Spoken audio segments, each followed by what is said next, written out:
Hello friends, myself Fahim, and I was trying to run a command like npm run dev in my terminal,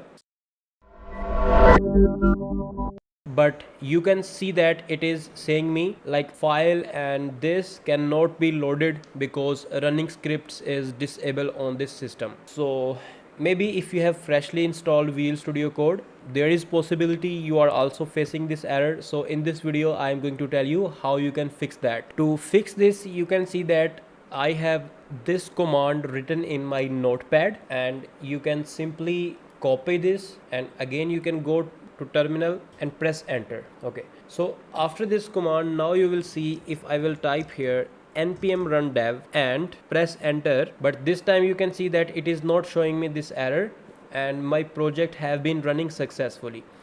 So this is how you can fix this error.